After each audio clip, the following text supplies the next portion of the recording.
Olá, meus irmãos, boa noite. Estamos aqui começando mais uma aula, Seminário de Formação Católica. Só esperar um pouquinho o pessoal chegando. Hoje a gente vai falar sobre família, né?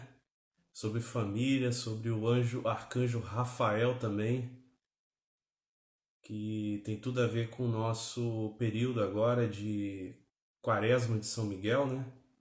E hoje a gente tem uma convidada especial, a Francesca, né? Só aguardando aí ela chegar que a gente começa aí. Sejam todos bem-vindos e aproveita e deem uma olhada em todos os outros vídeos, né? Essa é a aula 54, então já tem mais de 50 aulas aí de formação para a gente aprofundar aí a palavra de Deus. Opa, a Francesca entrou, vamos chamar ela aqui.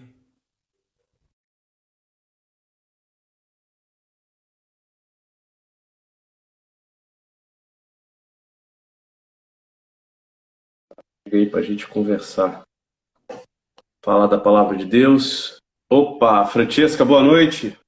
Boa noite, tudo bem? Tudo bom, minha irmã? Tudo jóia. Se você quiser, vamos nos apresentar, né? Nos apresentar um para o outro. Ao povo. Eu estava falando aqui já, até vocês entrarem, né, que é a aula 54, né, o Seminário de Formação Católica. E hoje a gente tem um tema aí muito importante, né? A gente vai falar sobre família e também aproveitar a Quaresma de São Miguel. A gente vai falar sobre o arcanjo Rafael, né? E falar bastante, mais de família do que do anjo, de certa forma. Baseado no livro de Tobias, um importante livro aí, me marcou muito na minha vida, acho que na sua também. E a gente vai conversar aí mais sobre família, que é tão necessário hoje a gente meditar sobre tantas coisas aí, né? Meu nome é Alessandro, eu faço parte aí, né, da comunidade, da igreja, a gente serve aí há muito tempo. Sua vez, Francesca, se apresente. Meu nome é Francesca, eu faço parte da igreja há muito tempo também. Servindo a Deus. Beleza. Meus irmãos, então, vou começar aqui, dar o pontapé inicial. Nós estamos, então, vamos começar o livro de Tobias. Quem não leu o livro de Tobias, né, é importantíssimo. Não é isso, Fran? Verdade. Importantíssimo para a família. É uma realidade que tem muitas verdades ali que a gente aprende muito sobre família. Então a gente recomenda muito. Quem não leu o livro de Tobias, e é pequenininho, gente. Quantas páginas aqui? Umas 5 páginas. Né? Exagerei, mas são umas 8 páginas aqui. Muito menos do que qualquer revista aí, e você vai ficar muito edificado. Nós vamos aqui dar algumas pistas de leitura, né? O livro de Tobias, ele fala da vida de Tobias, né? De uma família, Tobit, pai de Tobias, né? Que envia o Tobias a uma viagem e tal, e ele acaba conhecendo Sara e se casa com ela, e tem todo um contexto aí, a presença do anjo que ajuda na libertação desse casal e na cura do pai dele, né? E o livro foi escrito por volta lá do século V a.C., né? Depois que o povo voltou do exílio da Babilônia. Então, um povo sofrido, um povo perseguido, né? Proibido de expressar a sua cultura, né? A gente vê já no início de Tobias que ele era criticado porque ele enterrava os mortos, né? Então era um povo que não podia expressar sua fé. E aí tem essa história, né? Essa história linda, essa novela que tem muitos ensinamentos para os filhos, para os pais, para os maridos, para as esposas, para as sogras, né? Para os sogros, enfim, tem muito ensinamento nesse livro. A gente não vai conseguir falar de tudo aqui, né? A gente vai dar uma pincelada e convidar muito vocês a lerem este livro bíblico maravilhoso. Isso mesmo. Eu estava fazendo uma leitura aí, né, relembrando hoje, gente, quando eu cheguei no capítulo 12 daquele scriptzinho que você passou, né, eu não aguentei, eu chorei. A gente vai chegar lá, né, mas perceber toda a trajetória da presença de Deus através do anjo Rafael ali, né, que ele, quando ele se revela, e é tão humano, assim, a preocupação de Deus é humana, de todo. Deus está preocupado com as coisas deles, da vida deles, né? É maravilhoso perceber através do livro o quanto Deus se inclina para a nossa realidade familiar. Ele não está à parte, né? Para nós que somos casados, que somos família, é impossível a gente alcançar a santidade fora do nosso contexto familiar. E Deus leva a sério aquilo que é nossa necessidade. Então, o livro é fantástico, assim. Se você não leu, leia. Porque... Não está me ouvindo? Tá me ouvindo? Eu estou ouvindo. Tá ouvindo? Eu estou ouvindo. Uma falou aqui que está baixo o áudio. Vou botar o fone para ver se fica melhor. De repente, com o microfone fica melhor. Tá. Alguma coisa não tá abafando a entrada do celular.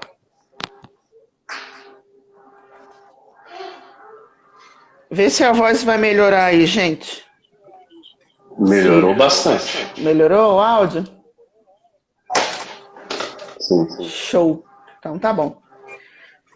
Então, assim, a gente percebe no livro o quanto que Deus, ele se inclina sobre a nossa realidade. É bom fazer essa leitura orante do livro, quem não fez, né? Não é uma leitura, assim, aleatória, é uma leitura orante. E à medida que a gente vai lendo, a gente vai percebendo a nossa realidade nas entrelinhas da vida deles ali, né? É fantástico, fantástico. Porque hoje existe uma mentalidade. Tá tendo um reverbero aí? Não, aqui não, pra mim não. Não? Ah, então tá. Vou continuar falando. Hoje, na nossa sociedade, existe uma separação, às vezes, das coisas que é materiais, das coisas que é espirituais. E a gente vê o quanto que Deus presente, Deus se preocupa com as nossas necessidades humanas, com a nossa falta de dinheiro. A gente vai ver aí as dificuldades financeiras dessa família, né? O quanto que Deus está ali eco aí da se sua voz, preocupando. Alessandra. Oi? Alguém falou que tá dando eco a sua voz. Então, eu tô vendo que tá dando eco. Não é aí não, Fran? Nasceu aí? Não, acho que não, na hora que você fala. Depois que você botou o fone aí. Será? Tá no Viva Voz? Não. A minha voz aí, tá no seu ouvido, no fone? Tá, Tá. É na hora que você fala que dá eco. É estranho.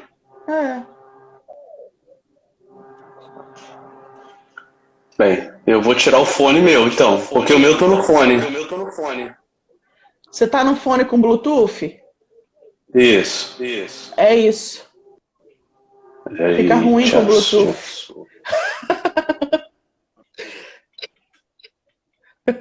Tá dando pra ouvir melhor, pessoal, agora? Agora o seu áudio atrasou.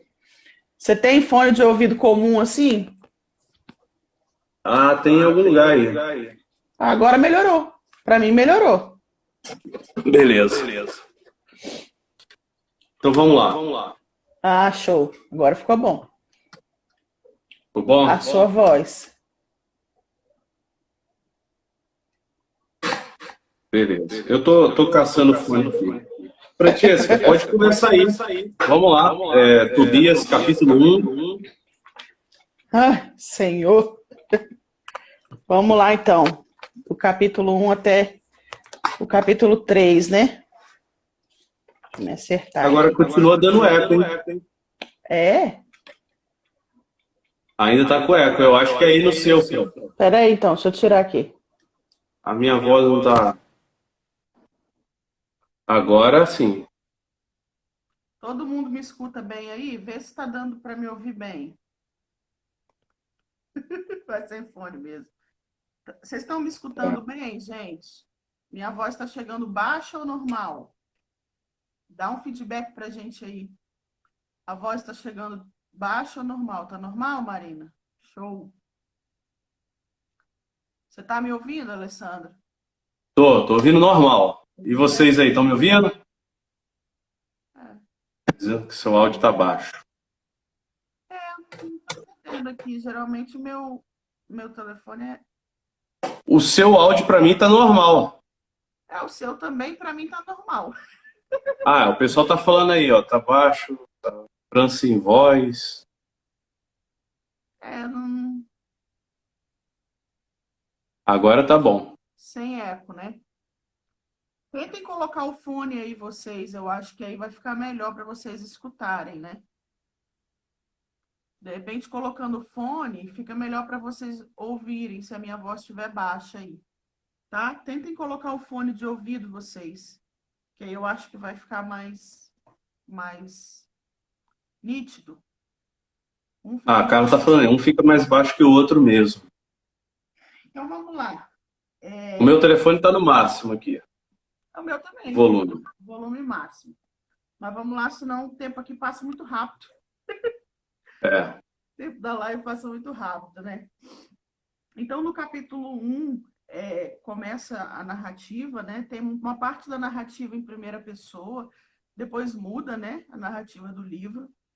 E aí ele vai narrando a história, né, de vida dele e os valores que ele traz, a fidelidade dele a Deus, né?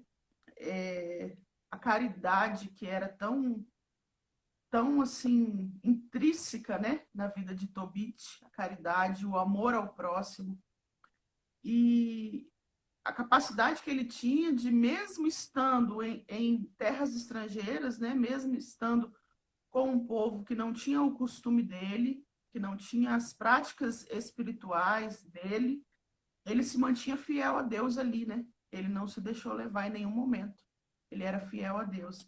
Eu até grifei aqui um pedacinho do texto, que ele fala que ele passou, que ele fez, aconteceu, enfim, mas aí ele chega lá na administração de São Manazar, que era o rei, né?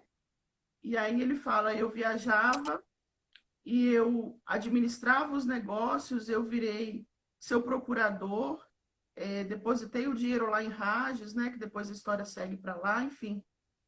E aí ele vai falando que ele passou depois que esse rei falece, né? Senaqueribe assume e ele tem todos os bens dele retidos, né? Mas uma coisa salientar assim, primeiro ponto que eu acho, que ele era fiel a Deus. E tudo isso Sim. que acontece na vida dele, ele continua fiel a Deus, né? Não é uma maldição, não é uma desgraça, ele era um homem fiel a Deus.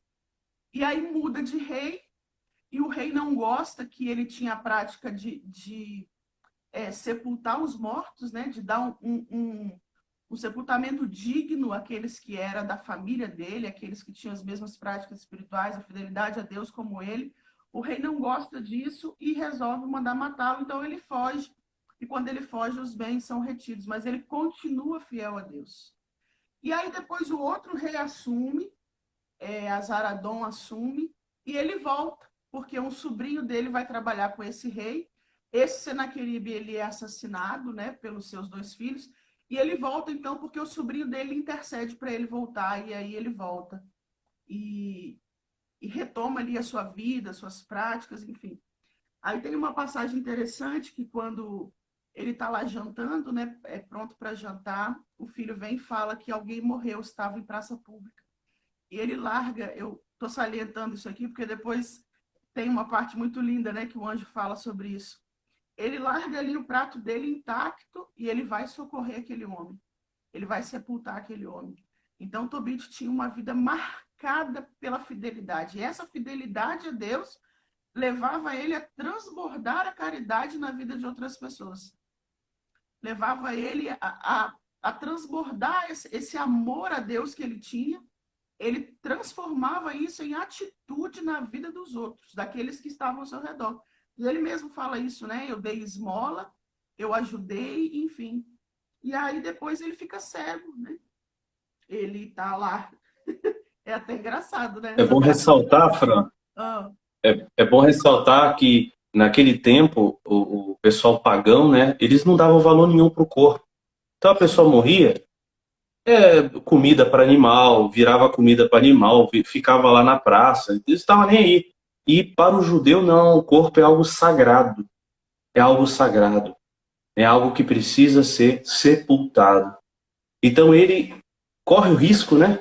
Ele sofre chacota e tal, mas ele socorria e ele fazia o sepultamento dos irmãos, dos judeus e tal.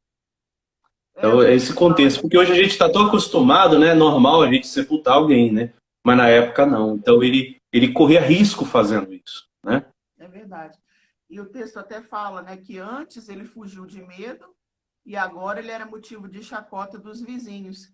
Que ele, como ele estava sob outro reinado, né, ele não tinha mais medo de sepultar as pessoas. Então, os vizinhos faziam chacota, né? Ah, agora não tem mais medo, vai lá fazer tudo de novo, né? Enfim.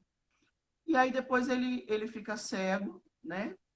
E tem algo interessante também relacionado à vida dele, comparado à vida de Jó, é mais ou menos o mesmo sofrimento, né, que eles vivem. E aí ele fica cego. Quando ele fica cego, a esposa vai trabalhar para trazer sustento, né, para dentro de casa. E aí ela compra, ganha, enfim, não dá para entender direito ali. Foi parar um cabrito dentro de casa, mas ela não conta para ele que o cabrito está lá e ele escuta o barulho, né? E aí ele fala, da onde veio esse cabrito? Aí ela fala, eu ganhei de presente. Eu não ganhei só meu salário, eu ganhei meu salário e ganhei esse cabrito, e ele não acredita, porque ele era um homem muito justo. Então, o que ele queria saber? Ele queria saber a procedência daquilo, né? É justo que eu tenha isso dentro da minha casa? Ele era um homem justo. E aí ela fala, eu ganhei além do meu salário e tudo. E ele fala, não, eu não quero isso, devolve isso. Já que não dá para saber de onde veio, então devolve. E aí ela fala com ele, ah, mas tudo bem então, né? Cadê então as suas esmolas? Já que você está rejeitando aquilo que eu trouxe, entre aspas, né? Onde é que estão as suas esmolas? Onde é que está o seu Deus? Tudo aquilo que você fez, toda a caridade que você viveu até agora, você está aí cego. É como se a fidelidade a Deus fosse uma garantia de que nenhum mal vai nos atingir, nenhuma doença, né? Sim. É como se eu sou fiel a Deus, então eu não fico doente, eu não vou passar dificuldade financeira, eu não vou sofrer em hipótese nenhuma, porque na hora que o fiel sofre, e isso é até hoje, né? Na hora que o fiel sofre, as pessoas fazem a primeira pergunta: nossa, mas não é tão de Deus? Mas não vive na igreja? Nossa, mas não vive Uhum. rezando? Não é diferente da mulher de Tobit. Ué, mas não vive rezando, né? E aí ele pega todo aquele sofrimento que ele está vivendo e faz aquilo que todos nós devemos fazer em qualquer circunstância, gente. Ele reza com a verdade da alma dele. E é algo tão lindo, que não é um homem qualquer rezando, é um homem justo, apresentando a Deus as suas dores.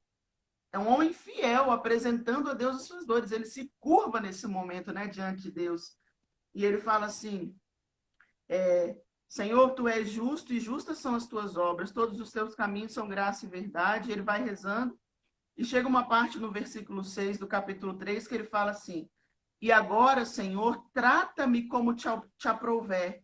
Digna-te retirar minha vida. Ele queria morrer. Ele queria morrer. Ele estava sob as injúrias da esposa, o escárnio das pessoas, que provavelmente a gente pode fazer aqui uma conjectura, né? Não era só a esposa que escarnecia dele. Ué, mas ele não vivia sepultando aí os mortos? E agora? Cadê o Deus que ele falava que mandava ele fazer isso, né? Então ele estava sobre injúrias, a difamação das pessoas, e aí ele fala: tira minha vida para que eu desapareça da face da terra e de novo me torne pó. pois para mim mais vale morrer que viver. Sofri ultraje sem motivo, imensa é a minha tristeza. Ele queria morrer, não tinha, naquele momento ali, ele não tinha mais o sentido de continuar a vida. Até porque ele não perde o sentido da vida nesse momento por um ato egoísta. Muito pelo contrário. Tudo aquilo que ele podia fazer, que ele fazia, de coração, ele agora era impedido de fazer. Ele vivia para ajudar as pessoas, ele vivia para dar esmola, ele vivia para socorrer os aflitos, e agora ele tinha que ser guiado, ele precisava de ajuda para tudo, né? Então não é um ato egoísta, é um ato de desespero, de dor. E aí ele fala, Senhor, espero que a tua decisão me liberte dessa provação. Para mim tem, nas entrelinhas dessa frase aqui, tem a total confiança dele em Deus. Eu quero morrer, mas eu espero a sua decisão para o Senhor me libertar. Sim. Né? Eu espero a sua decisão. Deixa-me partir para a morada eterna.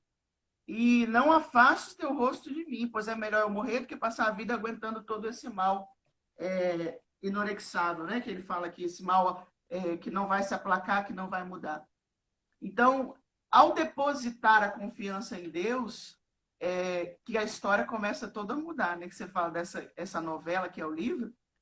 Quando ele deposita a confiança em Deus, algo muda no mundo, vamos dizer assim, sobrenatural, que ele ainda não está percebendo, ele ainda não consegue tocar, mas a oração dele começa a mover o céu em direção à vida dele, da família dele, né? E aí, Sara está também orando, porque sofreu injúrias da criada do seu pai, porque ela já estava viúva 7 vezes, né? E os maridos nem tocavam no corpo dela e já faleciam. E aí ela vai fazer também a mesma oração dele. Senhor, que tua palavra me livre da terra, pois eu não quero mais ouvir ultrajes. É a mesma oração em contexto diferente. Sim. E aí é o mesmo modelo de vida. Sara era alguém que temia a Deus, era pura, né? Ela buscava um casamento que agradasse a Deus, pois eu não quero mais sofrer ultrajes. Tu sabes, Senhor, eu estou pura e homem algum me tocou. Não desonrei seu nome. Porque, diante de toda a dificuldade que ela viveu, ela podia ter pirado a vida. Ah, quer saber? Eu não vou casar mais, não. Agora eu vou fazer o que eu quiser. Já tentei 7 vezes e não adiantou nada. Agora eu não vou ser fiel a Deus, não. E aí ela coloca um dado aqui que depois Tobias também fala, e depois eu vou fazer essa comparação entre os dois, mas ela fala do pai dela. É tão lindo perceber que no coração de Sara e no coração de Tobias tinha a obediência e a honra aos pais, que quando ela reza pedindo a morte, ela fala assim, Senhor, eu me preocupo com meu pai, eu sou filha única. E se eu morrer, isso vai ser para ele uma grande tristeza, né? Ela fala. Então, se não te apraz, Senhor, dar-me a morte, olha-me com compaixão. Ela pensa em tirar a própria vida, depois ela oferece isso a Deus, não, eu não posso tirar minha própria vida, que vai ser mais um sofrimento para o meu pai. As pessoas vão falar que eu era infeliz e por isso eu tirei minha vida. Então, o Senhor tira para parecer morte natural, mas ainda assim meu pai vai sofrer, né? Então, se não te apraz dar-me a morte, olha com compaixão para mim, para que eu não tenha mais que ouvir injúrias. Então, nesse momento em que Tobit está orando e Sara está orando, começa uma movimentação do céu sobrenatural, né? Que eles ainda não conseguem enxergar, mas Deus nessa hora se inclina. Então, para mim, um dado mais importante aqui desses 3 capítulos é a oração do justo, que mesmo em meio ao sofrimento, submete esse sofrimento a Deus e Deus é capaz de transformar esse sofrimento em graça, em redenção, né? E bonito nisso que você falou da Sara, né? No momento de uma angústia tão profunda, ela pensando na dor do outro. E se ela saísse, né? Se ela morresse, né? Sim. Tá pensando na dor do outro. Também eu lembrei de Jesus na cruz, né? Pai, perdoai-os, não sabe o que fazem. Jesus estava sendo torturado. E ele pensando no outro. Tobit. Então, essa visão é muito lindo. Isso que você relatou, nossa, tocou meu coração, assim. Que história profunda. E se a gente pudesse, né, Fran, entrar na... A gente lê aqui é uma coisa, mas como que foi realmente a vida, né? Viveu isso aí. A gente hoje está numa sociedade tão luxuosa, confortável. A gente reclama de coisa tão pequena.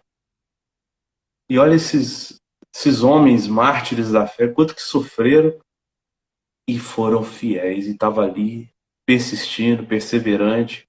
E a gente reclama de coisa tão pequena, de uma unha quebrada, a gente vê esses homens. E você falou do Tobit, eu acho assim, eu vou falar como marido e pai, né? Tobit enfrentou todas as dificuldades. Mas acredito que na hora que a esposa dele, né, humilhou ele, né, o maior, o ponto fraco nosso é quando a nossa família, né, a dificuldade vem de um filho, é um filho que cai, né, que comete um erro. Isso aí derruba qualquer pai, né? As dificuldades. Um homem enfrenta um leão na rua aí, né? O homem briga com todo mundo, mas se há desavenças com a esposa, ele sofre muito, sofre muito. É o ponto fraco. Ali é a família. Ali é o lugar, é o nosso ninho, é o lugar do aconchego, é o lugar do amor, é o lugar que a gente precisa ter socorro, né? Por isso a importância do marido amparar a esposa amparar o marido nas dificuldades, sentar e conversar, ouvir muito, né? Se acertarem. Isso é essencial, é essencial. Isso é uma das causas não sei se você confirma isso, uma das grandes causas de depressão vem de problemas familiares. Sim, com certeza. E assim, é nítido, né, que na hora que ele, enquanto os vizinhos estavam lá falando dele, ele não estava nem aí, ele continuava fazendo, né? Mas a esposa é o porto seguro. A esposa é o porto É, seguro do marido e o marido é o porto seguro da esposa, né? Então, enquanto você está aí fazendo live, o marido está aí cuidando das crianças, né? Então, você imagina, se um vira sim, para o outro e fala, não, agora eu não te apoio mais, agora você não tem mais meu apoio. Acabou, não tem como continua a acabou, vida, né? A acabou. minha vida é Paulinho, a vida dele sou eu. Se um fala para o outro, não conta mais comigo, nessa hora é que eu acho que ele falou, então eu vou viver para quê agora? Para que eu vou Sim. continuar vivendo agora? Se a minha vida é uma vida só com ela, né? E, Esse é e um dos grandes motivos que as pessoas querem tirar a vida. Dentro de casa hoje, dentro do elo familiar, a gente não tem mais o porto seguro, o aconchego, né? Muitas vezes a gente não se olha mais com amor. Você percebe que Sara, ela coloca o pai na frente das intenções dela. Ela num sofrimento profundo, mas se eu for, meu pai vai sofrer. Então hoje a gente vive um egoísmo tão grande que nem dentro de casa a gente consegue olhar para o outro e falar, não, seus interesses antes dos meus, né? Aquilo que sim, te faz feliz antes de mim, né? Então isso causa sim uma tristeza de morte até.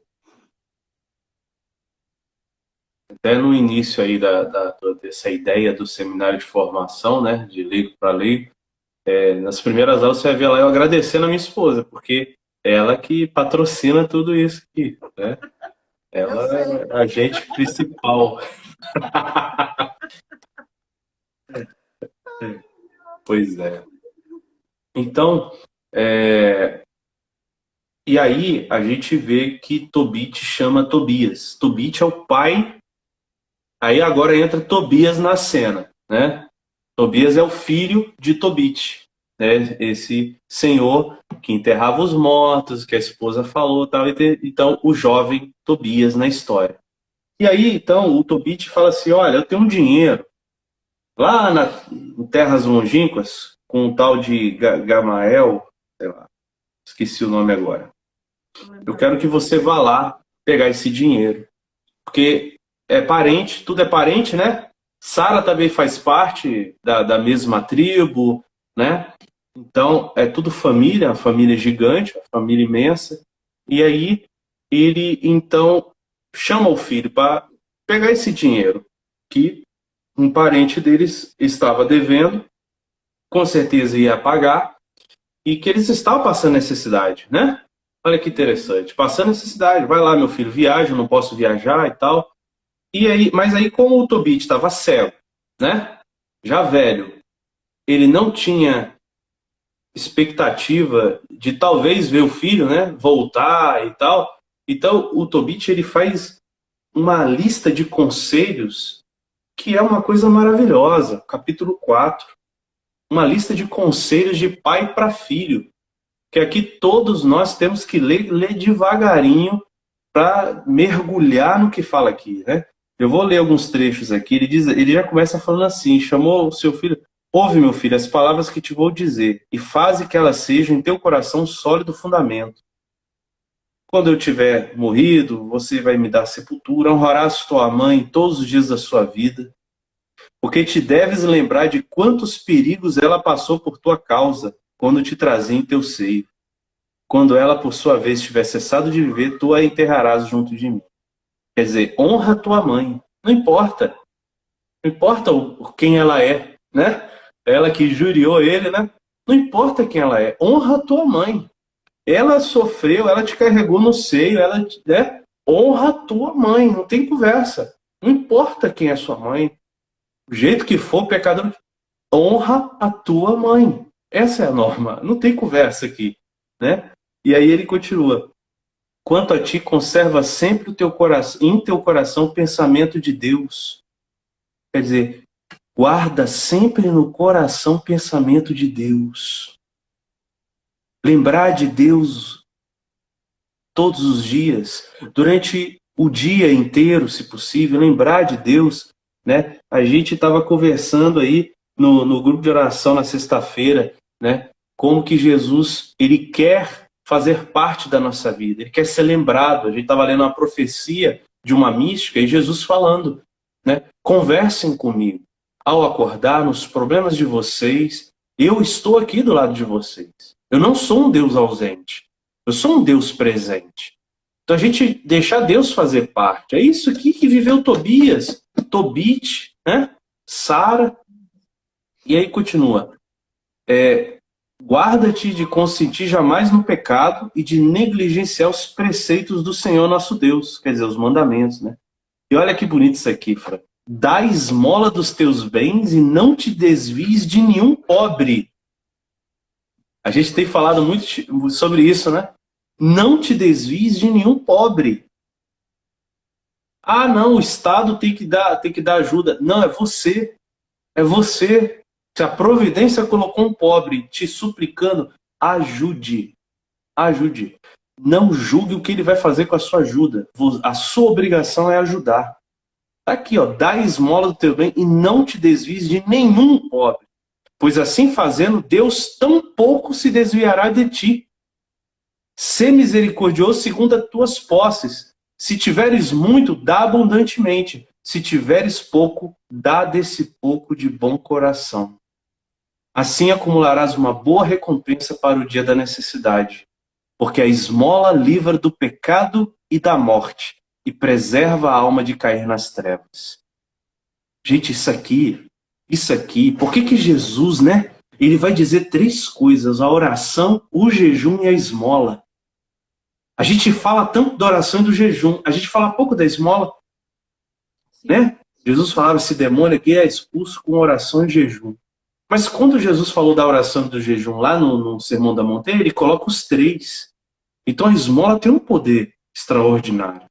A esmola tem um poder extraordinário. Olha o que ele diz aqui, para mim esse versículo, né? Se a gente der de bom coração, assim acumularás uma boa recompensa para o dia da necessidade, porque a esmola livra do pecado e da morte e preserva a alma de cair nas trevas. A esmola será para todos os que praticam motivo de grande confiança diante do Deus Altíssimo.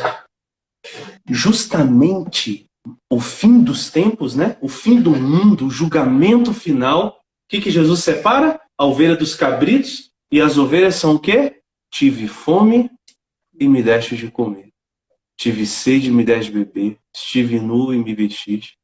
Então, assim, a esmola é algo Importantíssimo. Você vê Tobit aqui socorrendo as pessoas, ele pobre, com necessidade, mas vendo outras pessoas mais necessitadas, né? Todos nós, né? Todo mundo aí reclama da condição financeira, né? Mas a gente sempre é rico diante de algumas pessoas tão pobres. Algumas pessoas, né? Muito pobres, olham a gente como rico. E tem pessoas muito ricas que, olhando para nós, nós somos paupérrimos. Então, o que é ser rico, o que é ser pobre? Né? Eu gosto da expressão do Martim Valverde. Eu lembro num acampamento da Canção Nova, ele falava, né? Rico não é aquele que tem muito. Rico é aquele que menos precisa. Nossa. Então, que a gente medite sobre essas coisas. A gente é família. Porque a gente precisa de bens. A gente precisa, né? São Paulo vai dizer, tenha as coisas como se não as tivesse. A gente precisa delas. Mas lembrando que não é nosso. Claro. Isso não é nada. Deus é mais. E aí, nunca permitas que o orgulho, guarda-te jamais de fazer a outra o que não querias que fosse feito. Busca sempre conselho junto ao sábio. Isso aqui é importante.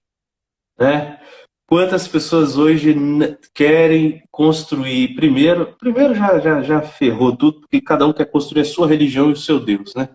Ninguém quer buscar sabedoria. A maioria, né, gente? Cada um tem a sua verdade. Exatamente. E quando você tem a sua verdade, você não tem que buscar sabedoria. Isso não. Não tem que buscar conhecimento, nem buscar o sábio. O discurso hoje mas isso é para você. Para mim não é assim. Não é? O discurso hoje é esse. Não, mas o que você está falando é para você. Para mim não é assim. Né? É interessante, eu estava conversando com uma colega da faculdade na questão do aborto, né? E aí ela falava assim, teve uma frase que ela falou que eu achei interessante, eu falei, gente, como que a nossa mente está deturpada em relação à verdade? Que ela falou assim, mas para algumas pessoas, um feto de 2 meses não tem consciência. Para algumas pessoas, um feto de 2 meses não tem consciência. Eu falei, não tem consciência para todas, né? Não tem consciência para todos, um feto de 2 meses. Mas, enfim, ela quis dizer assim, se eu não penso igual a você, então eu posso abortar. Você entendeu? Uhum. Se eu olho para a cadeira que você está sentado e eu falar que ela não é cadeira, ela não é cadeira para mim. Né? Mas como, Sim. gente? Então, quando cada um busca a verdade, para que a sabedoria? Se cada um possui uma verdade própria, né? A verdade ela é uma só, né? Que quando fala sua verdade, já não é verdade mais. É sua opinião ou ponto de vista. Pode até ser no máximo isso, mas verdade não vai ser nunca. A verdade é sempre superior a qualquer ponto de vista. Por mais certo que nós estejamos, a verdade é muito mais superior.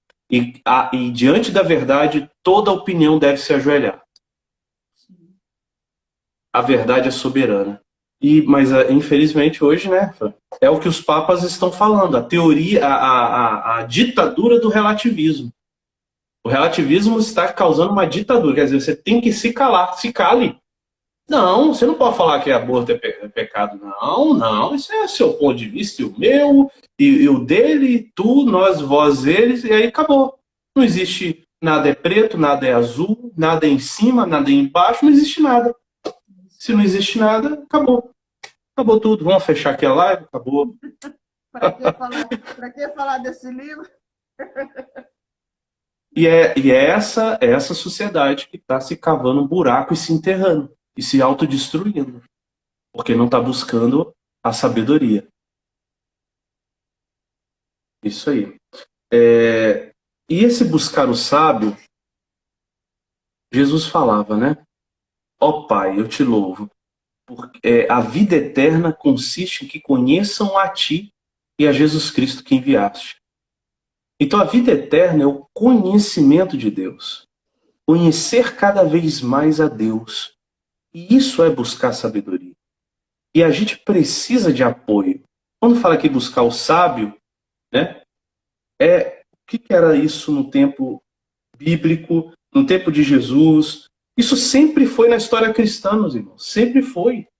É buscar os doutores da lei, é buscar os sábios. Né? Por que Jesus tem os discípulos? Né? O discipulado sempre existiu no judaísmo. E Jesus, né, usa o mesmo esquema do discipulado. Porque as pessoas buscavam conhecimento de Deus, as pessoas que queriam seguir uma direção. E hoje, os santos falam muito da direção espiritual. Sem diretor espiritual, ninguém vai conseguir evoluir na vida espiritual. Então a gente precisa, sim, buscar os sábios, ouvir os santos, né? A igreja. A gente precisa, sim, buscar os sábios.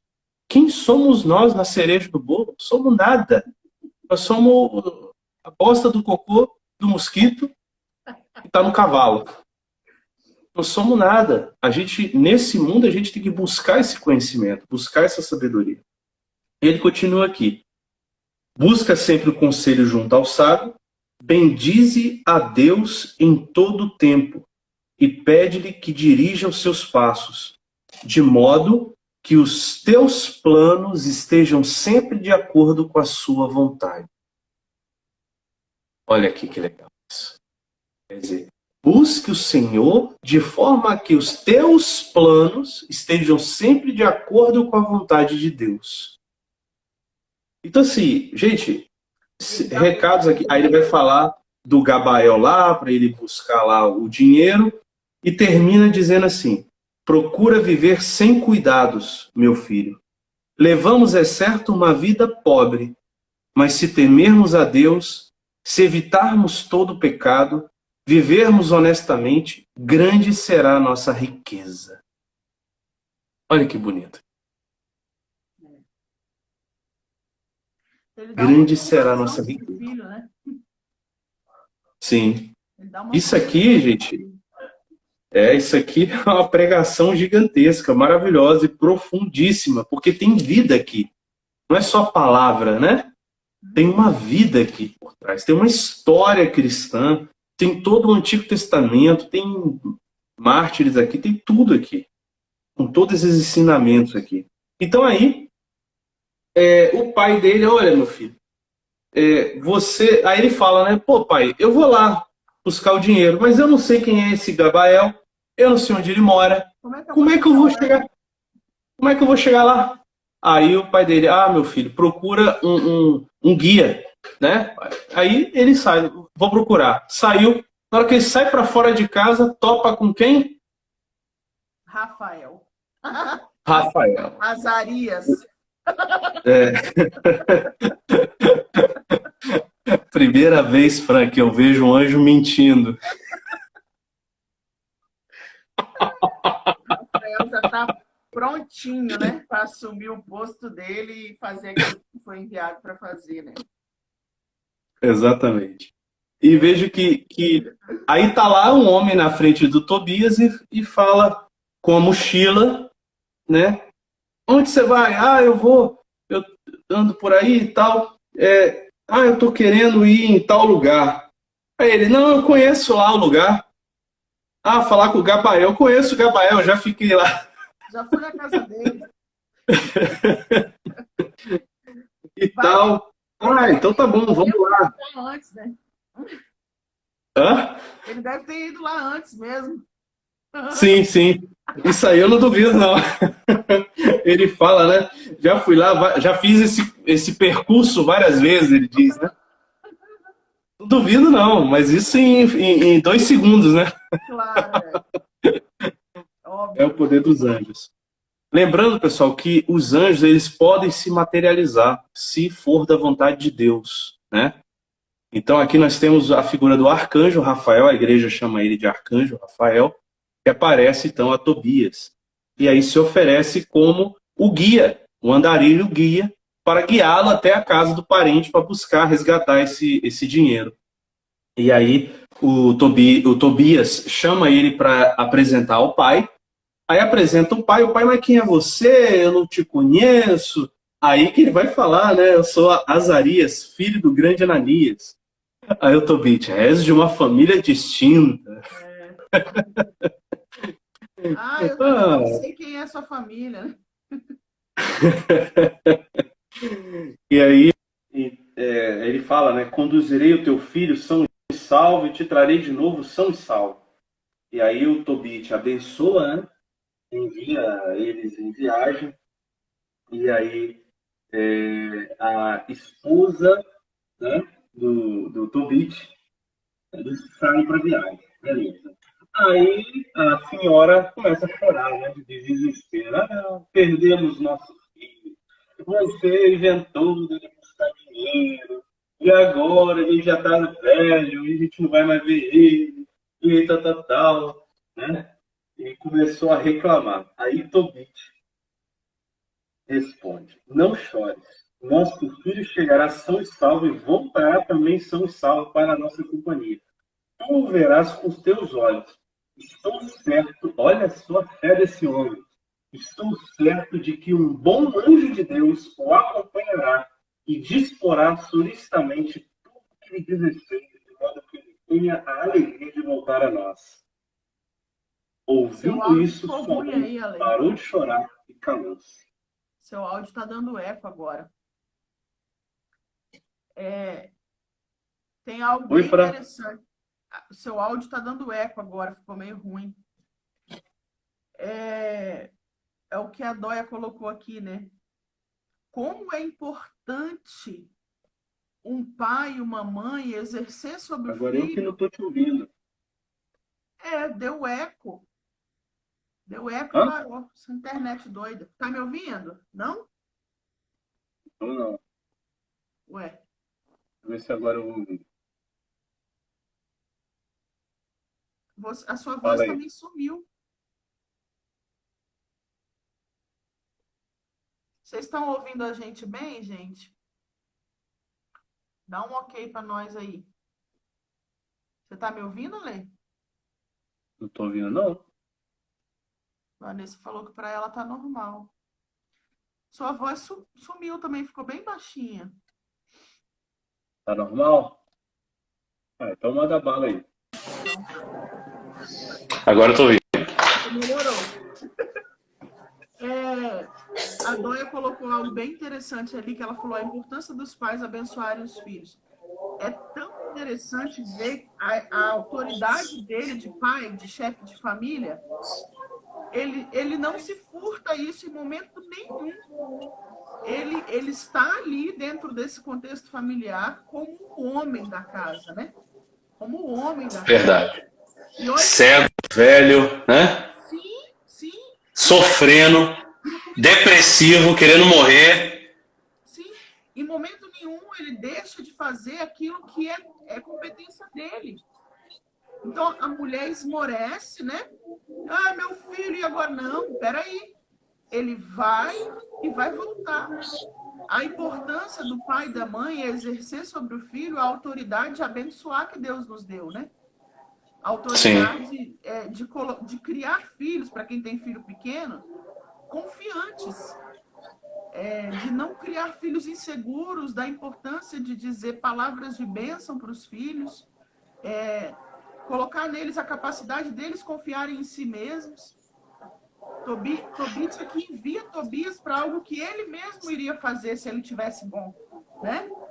E aí ele confia o filho para ir, e se Tobias vai sozinho, ele corria mesmo o risco de não voltar, de entrar por uma estrada que ele não conhecia, de ficar por lá, de morrer mesmo, mas ele tem tanta certeza da presença de Deus na vida dele, que ele transfere isso para o filho, né?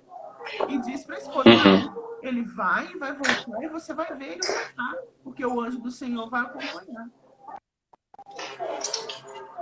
E também é uma característica da mulher, da mãe, né? Proteger, né? Sim. O do homem é mais ir para o mundo, enfrentar as coisas e resolver os problemas e auxiliar. Ali a família precisava de uma ajuda. Não tinha para onde correr, né? Sim. Mas a mãe é aquela que vai preferir passar a necessidade com o filho debaixo da asa do que mandar o filho. Exato. Numa viagem perigosa, né? Por isso que Deus fez homem e mulher, né? Aqui a gente percebe claras diferenças da constituição masculina e feminina, né? Deus fez a coisa ordenada, né? A família tem uma hierarquia ordenada por Deus. Isso foi Ele que criou. E quando os dois vivem isso em plenitude, as coisas andam em harmonia, né? Sim. Isso é maravilhoso. Contemplar como que Deus complementa, né? Faz os dois de forma diversa e complementativa, né? Os dois não tem que ser iguais. Sim. É isso mesmo, não tem que ser igual. Saindo o som da TV, eu não tô com a TV ligada, não.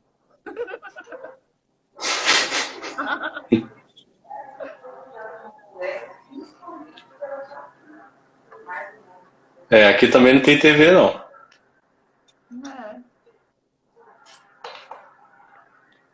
E aí... mas aí... Vai lá. Não, pode falar. Não, e aí a gente começa então essa viagem. E aí Tobias, então, ele vai nessa viagem. E aí é por sua conta agora, Fran. Nós vamos pro capítulo 6, não é isso? Isso. Se nós não terminarmos, pessoal, a gente vai ter outra live, não é isso, Fran? Sim. Vamos ter outra. Ou outras, né? Não sei se vai dar tempo de fazer em duas. E aí... Eu não tenho pressa. Eu não tenho pressa nenhuma. A gente tem que mergulhar mesmo. É muita coisa rica aqui. Verdade. Então a viagem começa, né, com o Azarias, que na verdade é o anjo Rafael, como guia de Tobias nessa viagem, né? Ele é o guia dele. E ele começa, é tão lindo isso, que ele começa a preparar Tobias para tudo aquilo que ia acontecer, né? Ele começa com a preparação, ele vai conversando. E esses capítulos eu pude contemplar assim, a missão da guarda de cada um de nós, né? A missão do anjo da guarda de cada um de nós, que vai soprando santas inspirações, que vai soprando a busca das virtudes, que vai acompanhando a nossa vida naquilo que é nosso ordinário, né? Sim. A gente acha que os anjos eles vão nos mostrar algo extraordinário. Não, ele vai nos dando santas inspirações dentro daquilo que é a nossa vida. Então, o anjo Rafael, ele começa a preparar Tobias para aquilo que Deus queria fazer, que era a cura do pai dele, a libertação, né, de Sara, dos demônios, o casamento, a purificação deles para o casamento, as promessas que Deus tinha para o casamento dele. Ele começa a conversar com ele. E aí, quando ele pede para lavar o pé no rio Tigre, é a oportunidade, né, do peixe, que ele fala. Vamos pegar esse peixe aí, então, pois o fel e o coração e o fígado são remédios úteis. E aí ele vai abrir o peixe, e depois ele fala assim: se queima o coração ou o fígado no peixe diante de um homem ou de uma mulher atormentado por um demônio ou por um espírito mau, a fumaça afugenta todo o mal e o faz desaparecer para sempre. Quanto ao fiel untado com um óleo, ele pode ficar bom das manchas brancas dos olhos e soprando sobre as manchas ele fica curado. Então ele começa a fazer um caminho da obra que Deus queria fazer, né? Toda a família deles. E através de Sara e de Tobit, Deus cura toda a parentela deles, né? Através da oração de Sara e de Tobit, aquela oração lá, ainda no início, Deus cura toda a linhagem de família deles. A parentela toda deles é atingida por isso, né? Tanto que a gente vai ver lá com os pais de Sara a alegria voltar. O próprio Gabael depois vai celebrar a vida de Tobit, por contemplar Tobias, perceber que ele estava vivo e bem, né? E aí depois ele oferece Sara, né? O anjo Rafael oferece Sara para Tobias e diz: olha, é a filha de Raguel, né? Ela é uma jovem e tal. E aí... Francesca, eu lembrei do anjo Cupido.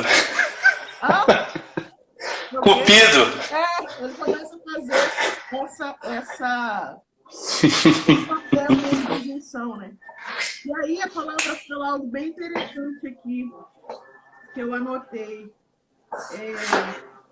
Ele começa a falar de Sara, não vou achar agora, e Tobias começa a se interessar pela apresentação que ele faz de Sara.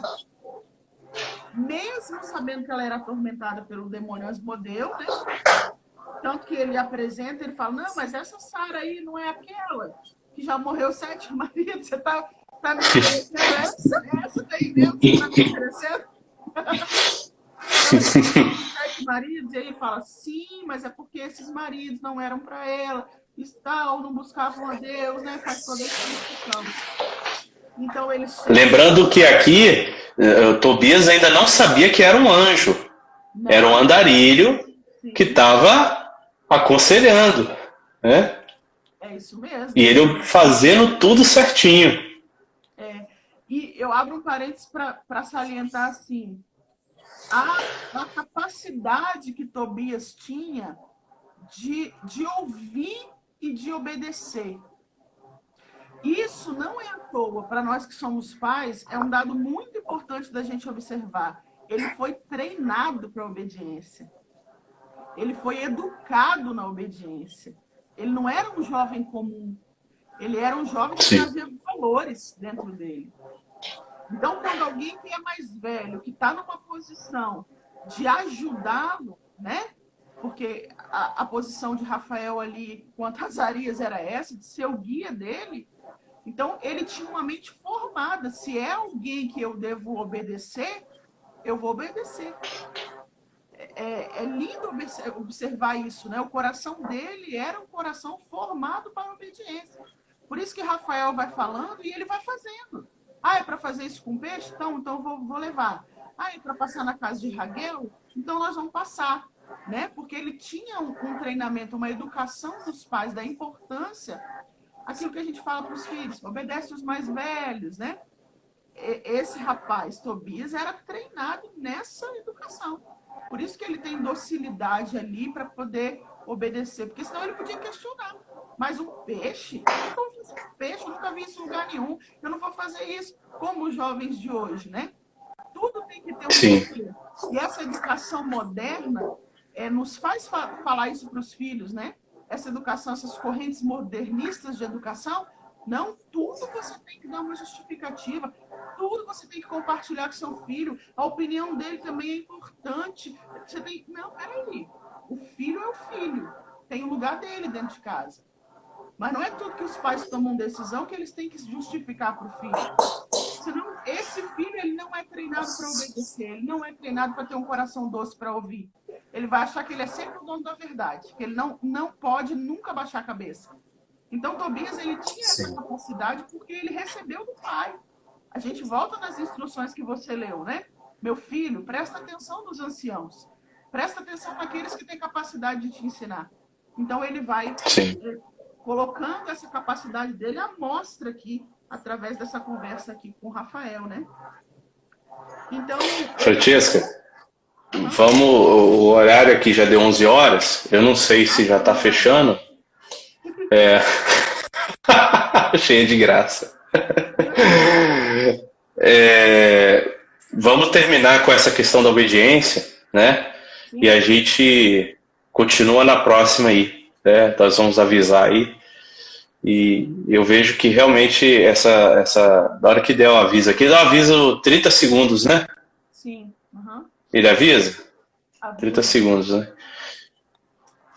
A gente, infelizmente, os pais hoje não estão sabendo lidar com os filhos com a questão da obediência, não é isso? E você sabe por quê?